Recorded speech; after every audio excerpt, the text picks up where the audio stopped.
My name is Tarish Pipkins. I go by Jeghetto when I'm in my puppet world. And this is a short little story, a little injection into my life.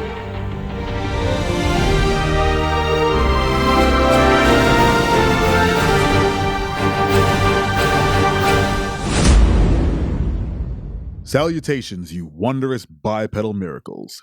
This is Super Black, a carnival committed to celebrating and creating a cornucopia of charming characters of color. Your hosts are Dan O'Brien and myself, Carl Waldron. Please visit superblack.co for articles, other episodes, and more. You can find us on Twitter and Instagram at superblack.org. You can also find Dan on Instagram at The Carnival Prince and pick up his new book, The Carnival Prince, When the Robber Calls, on Amazon or from his website directly, thecarnivalprince.com. Today's colorful character is a very special one. It's our very first guest, Mr. Tarish Pipkins, aka Jeghetto, a master puppeteer, creator, lyricist, and activist. Remember, you can find us on Stitcher Radio, TuneIn, Google Music, and of course, iTunes. Please head to iTunes, rate and subscribe, and leave a comment. Tell us how much you love us, because we love you right back. We want to hear from you guys as well. Head over to superblack.co/contact and drop us a note. Just let us know what you think. Without any further ado, let's say hello to Jeghetto.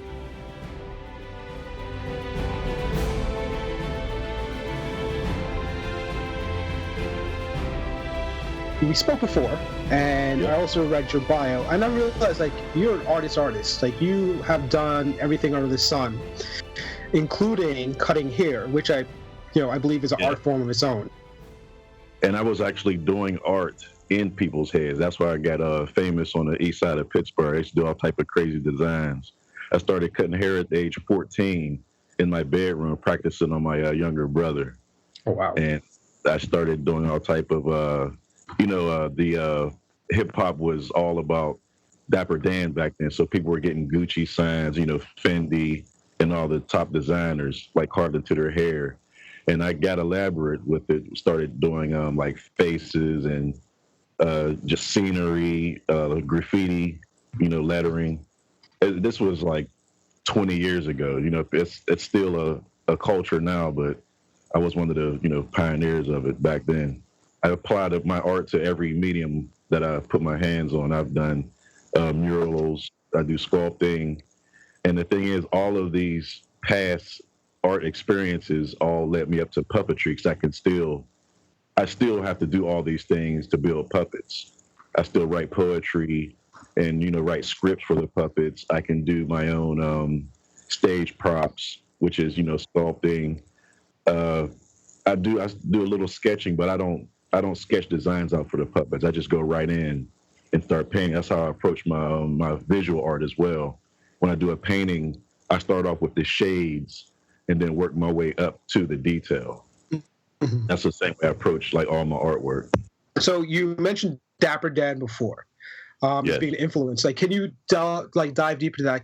What other influence have you had? It's like, at what point did you realize, like, hey, I want to be an artist? Who were you looking at? What were you reading? What were you listening to? From a little kid, I remember drawing pictures. Like, my first thing was drawing like muscle cars and, hot rods. And as, maybe 4 or 5 years old, I remember taking my drawings to my mother and her not believing that I drew it. So she was like, you really drew this? And I remember she would, call my aunts and my grandmother, like, you have to see these things that he's drawing. And the story that really sticks out to me, I was in 4th grade, and we had a substitute art teacher that day. So, art substitutes just, draw whatever you want. So I went through a book, and I drew a bird flying over a canyon in pencil. And, during the class, and this substitute teacher offered me money to buy my picture off of me. Oh, wow. In 4th grade. So, I turned it down because, I gave all my art to my mother. So I think the offer was like $20 for this drawing. And I was like, nope, this is for my mom. Money didn't mean anything. I would just buy candy with it anyway. in fourth grade. So that's when I started realizing that I was, above normal with art. All my artwork is just hip hop influence. That's just my culture. Even now, it's I have a puppet who's an MC. If it's not hip hop, it's street culture. I'm really big on civil human rights. What I'm saying? I'm not about oppression or racism at all. I'm really big on going after that. Especially online, social media just expose the extreme racism that black people always knew existed, but white people are starting to get a taste of it now that it's like social media is like I would say a telescope that lets you like tune in and really look into the heart of what the country is thinking and doing. And I think that's a blessing. Yeah. I've done a couple of videos speaking against racism. I've been trolled extremely just for being honest and telling the truth. And, I was like, you know what? I'll take my activism to the stage. So now my puppet shows address social, issues and racism, because you can't troll me in a theater. I know of 2 of the shows you put together so far. I would love to have you describe that to the audience, and because when you described it to me the first time, it took me to another place. Like, it wasn't a good place. It made me angry, but I think that was part of the emotion you're trying to pull from people. Actually, I had a vision probably a year ago of a puppet being lynched in a dark room with just a spotlight. And I was like, I have to make a show about that. So I wrote a fiction of a black man in 1921 being lynched around the same time as Black Wall Street. Mm-hmm. And it's a half-hour production. It's about a family man who owns a general store, and he grew up with a white boy as a friend. But they were allowed to play together, but they still kept that relationship throughout their life up until the murder. And the story is told through his white childhood friend at the funeral. So that's the narration. Wow. And after the production, I have an open discussion with the audience, which is just as deep and effective as the show. And when I start the conversation, I just ask the audience to start your comment or question off with "I feel," to keep some type of structure to it. And the biggest reaction I had is from the white audience, that I made it so personal, because there's this thing where one race sees another race and they can't put themselves in their shoes for some reason. So that's why I chose, even my puppeteers, I have half my cast is white, because I didn't want this just to be another production of angry black people yelling at white people, telling them what they did to them, what they're doing. I wanted the white people that are in my life that I love dearly to tell the story from their perspective. So that's the angle that I chose, and it was very effective. If I can fit this story in, a white guy came up to me almost in tears, like, I cannot believe what I just saw. He said he had a friend who basically twisted his arm to come to the show because he didn't want to see it. So there's a scene when the 2 boys, when they're young boys, they pick up a baseball and they're playing catch with the baseball. They're just throwing it back and forth. And the man told me he had a black roommate and they were best of friends, and they had fell out. And he seen them, months later, and they were going to take a walk, just mash things out and, just put everything out and, just have this man-to-man talk.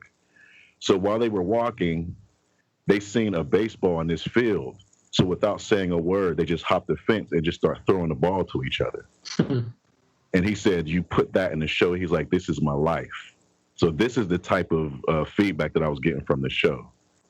The thing about puppetry, you can get away with a lot more, because if they were like human actors, you have these stereotypes and just opinions on people as people when you see them, like the way they look, the way they speak. But with a puppet, you just get pulled into the story and you actually live through that puppet.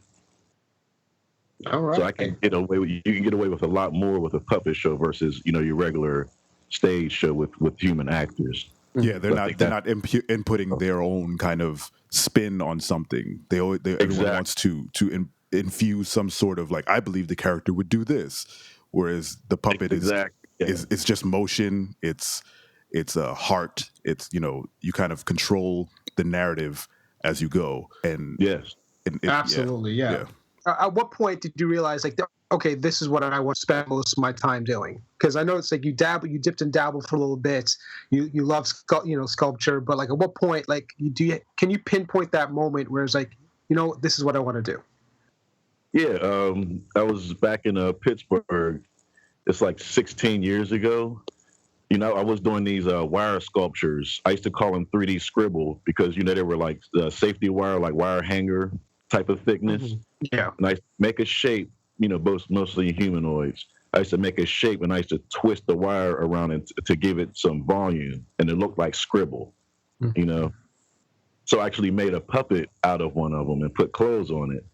And I was, you know, I wanted to be like Basquiat. This was when I was doing my art. I had this cool loft apartment, living in a warehouse full of artists. And my downstairs neighbor seen the puppet that I made. He was like, "Oh man, you got to see this movie called Being John Malkovich." So he gave me the VHS tape. I put the VHS tape in my VCR. So I watched the opening scene of Being John Malkovich with this marionette. Had this dramatic scene where he had a nervous breakdown and he like threw stuff off the dresser and he ran and did a forward roll. And I was like, holy shit, that's what I want to do. And, you know, and around that same time, I had met Fred Rogers of Mr. Rogers' Neighborhood because his studio was in Pittsburgh. I was at that studio doing a live show where I did a live painting on television. And someone asked me if I wanted to see the set, you know, of Mr. Rogers' Neighborhood. So, of course. So after I finished seeing the set, Mr. Rogers actually came into the building. And dude, it was crazy.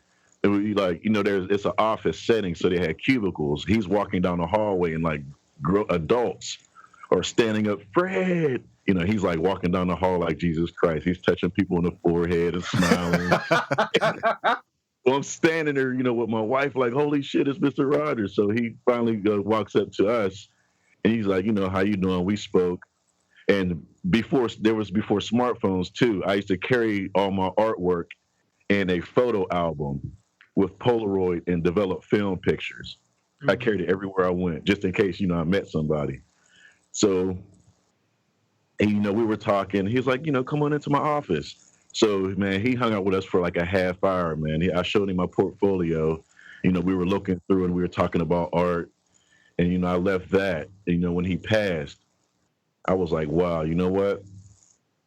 I want to carry on the influence he had on teaching babies and the adult side of the puppetry with the movie being John Malkovich. I was like, I just want to do puppet theater. That's when I decided I want to do this puppet thing. And I haven't looked back since. Did you ever think that creating, building, bringing to life puppets would get you to the point where you are now? As, for example, winning the Jim Henson grant. Oh, that's actually this is my second grant. I won it last year too. This 2 years in a row. Oh, well, there you go. Congratulations on the second year. I had no idea that I would be where I am now. This is amazing. I mean, even, you know, I don't know if the audience knows, but I was actually one of the puppeteers in Missy Elliott and Pharrell's video a couple of years ago, too. The Where They From video.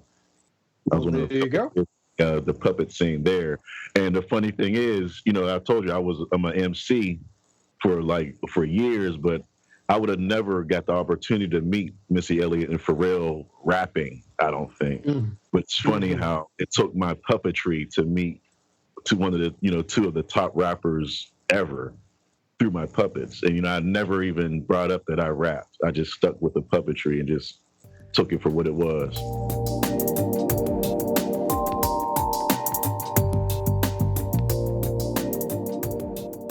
I still want to do my adult theater, but there's, you know, I have children as well, and I've actually been a teacher for 6 years with children with special needs. So I have a passion for that population, especially, you know, like kids on the autism spectrum. I think they're the most amazing people on the planet. And I'm just drawn to that. So I guess, you know, there's two sides, you know, to my life. There's the dark adult theater side that addresses, you know, the evils of the world. And then there's the happy side where I'm teaching kids, you know, manners and social skills and to have fun and then be happy and just enjoy life. Do you think there can be a happy medium between those two when it comes to performing? I mean, the truth can't be sugar-coated, man. Mm-hmm. You just have to sit your kids down and have that conversation and then turn it off and then have a different conversation. I believe both are important. You can't have light without dark. I play on and stress duality because we live in a duality 3D dimension. So you have to address the light and the dark. You just can't stay on one side. You know, there has to be a balance between the both. So I think it's important to teach children balance because there are deep, dark things that can happen. And you do have to tell them, you know, you have to teach your children to be safe because this world ain't shit. And you have to let your children know that this world ain't shit and be real with it. That's how I raise my children. We understand that you are performing and presenting a workshop at BAM in February. Can you tell us more about that? Yes, I was actually connected through the Henson Foundation. So the BAM contacted me and said, you know, we heard you this and that. And actually someone from BAM came to Durham to see my show Spinocchio, which is it's an Afrofuturistic spin on the story of Pinocchio, but it's told through robots. The lead character, he's an android who wants to be a real b-boy. So I addressed, you know, oppression, war, and just what is humanity. You know what I mean? Because, you know, I addressed that because, you know, people talking about AI and singularity and the issues that are going to come up are, you know, just ethic issues like, do they have rights? Are they human? What is humanity? So I address all these things in this puppet show. So he came to see that. We talked more, and I'm going to do 2 kids workshops where it's just, you know, puppet manipulation. And I'm actually doing an adult workshop on building my style of puppets called Rodettes. Because I merged 2 puppet styles. I merged rod puppets and marionettes, and I call them Rodettes. Because the rods keep the string stable from getting mixed up. So you have the rigid movement with the rods and the subtle movements like mouths opening. I use strings, so it's a perfect combination of the two. You know, sort of like Jim Henson created the Muppets, which are, you know, hand puppets and rod puppets put together. So can you give us the dates and times this is happening and where people get tickets? Definitely. I'll be doing 3 workshops at BAM February 3rd and 4th. I'm doing a kids workshop, which is puppet manipulation. I'm just going to bring a lot of puppets and do a small presentation, you know, who I am, what I do, describe the puppets, how they work, and just let the kids have at it, man, and just teach them how to manipulate the puppets.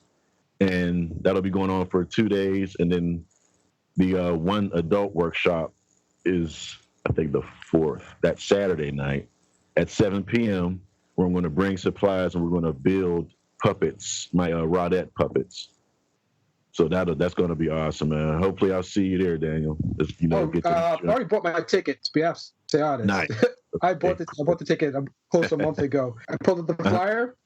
So the adult workshop is on February 3rd at 7 p.m. And the ticket price for anybody interested is $25. And children's tickets are $15 a piece. And how about you give us your social media? Where can everybody find you? How can everybody follow your work? All right. Start off with my website, which is Jeghetto.com.